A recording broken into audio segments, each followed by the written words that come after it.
Breaking news Canada से, जहां Canada में हुई एक बड़ी गिरफ्तारी की। कनाडा में प्रतिबंधित खालिस्तानी टाइगर फोर्स के आतंकी अर्श डाला को वहां की पुलिस ने गिरफ्तार किया है। कनाडा में खालिस्तानी आतंकवादी हरदीप निज्जर की हत्या के बाद अर्श डाला ही आतंकी संगठन खालिस्तान टाइगर फोर्स को लीड कर रहा है। हरदीप निज्जर के साथ मिलकर अर्श डाला ने अपने स्लीपर सेल नेटवर्क से पंजाब में टारगेट किलिंग की कई वारदातों को अंजाम दिलवाया था। एनआईए की चार्जशीट के मुताबिक अर्श डाला कनाडा में बैठे गैंगस्टर गौरव पटियाल उर्फ सौरभ ठाकुर के साथ मिलकर टेरर गैंगस्टर का नेटवर्क चलाता है।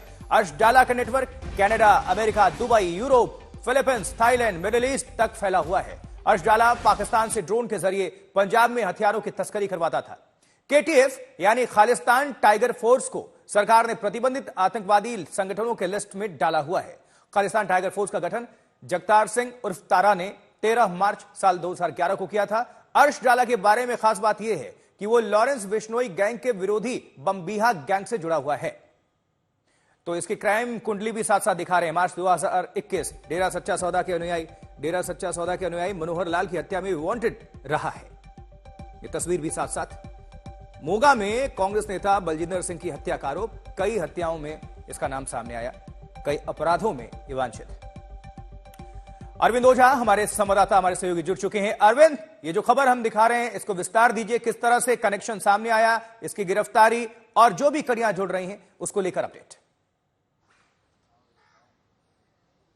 देखिए, 28 नवंबर को कनाडा में एक शूट आउट हुआ था और शूट आउट के बाद कनाडा पुलिस ने अर्श डाला को गिरफ्तार किया और जैसी उसकी गिरफ्तारी हुई इंडियन एजेंसीज को उसके बारे में जानकारी मिली। अर्श डाला की बात करें तो फिलहाल वो खालिस्तान टाइगर फोर्स को लीड कर रहा है। आपको याद होगा खालिस्तानी आतंकी हरदीप सिंह निज्जर की कनाडा में हत्या हुई थी।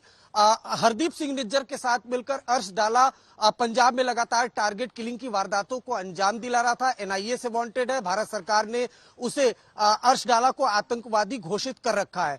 अब हरदीप सिंह निज्जर के बाद इसने कमान संभाली और उसके बाद एक लगातार टारगेट किलिंग की वारदातों को अंजाम दे रहा है। लेकिन आशुतोष, ये समझना होगा कि कनाडा में खासतौर से कई आतंकवादी पनाह लिए हुए हैं और भारत सरकार, भारत की खुफिया एजेंसी लगातार कनाडा की सरकार को ये कहती है कि ये तमाम जो आतंकवादी हैं कनाडा में है, इनको भारत के सुपुर्द किया जाए। यही बात है कि अगर अर्श डाला को कनाडा पुलिस ने अरेस्ट किया है तो अब ये अभी तक कोई ऑफिशियल जानकारी कनाडा की पुलिस या अथॉरिटीज ने इंडियन एजेंसीज को नहीं दी है। लेकिन चूंकि वो बेहद खूंखार आतंकी है, पहले गैंगस्टर था, इस वजह से उसकी गिरफ्तारी पर भारतीय खुफिया एजेंसियों की लगातार नजर बनी हुई है। लेकिन इससे एक बात और साफ होती है कि जो लगातार भारत की खुफिया एजेंसी या भारत की सरकार ये दावा कर रही थी कि अर्श डाला जो भारत से वांटेड है वो कनाडा में रह रहा है, कम से कम इस गिरफ्तारी के बाद वो सच्चाई बिल्कुल मुहर लगती है। लेकिन अरविंद, ये बताइए कि इंडियन एजेंसीज तो कोशिश करेंगे कि इसको वापस लेकर आया जाए भारत, लेकिन कितना मुश्किल आपको लग रहा है, क्योंकि कनाडाई सरकार का रुख भी अभी फिलहाल ठीक नहीं है। देखिए, हरदीप सिंह निज्जर जो खालिस्तान टाइगर फोर्स का चीफ था सबसे पहले, वो कनाडा में कई सालों से रह रहा था और वहां बैठकर वो लगातार भारत में आतंकी गतिविधियों को अंजाम दे रहा था और लगातार जो भारत की सरकार है वो कनाडा की सरकार से बकायदा डोजियर देकर अपील करती थी कि भारत के सुपुर्द किया जाए। तो सालों तक हरदीप निज्जर को सुपुर्द नहीं किया। उसके अलावा कई गैंगस्टर ऐसे हैं जो वहां पर पनाह लिए हुए हैं और बकायदा पंजाब में टारगेट किलिंग की वारदातों को अंजाम दिलवा रहे हैं।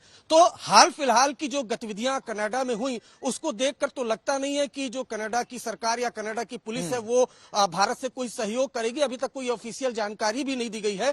लेकिन चूंकि उसकी गतिविधियों पर भारतीय खुफिया एजेंसी नजर रखती है और 28 नवंबर को जब शूट आउट हुआ और अर्श डाला को अरेस्ट किया गया, उसके बाद से एजेंसी अलर्ट मोड पे आ गई। शुक्रिया अरविंद, इस खबर पर विस्तार से जानकारी पहुंचाने के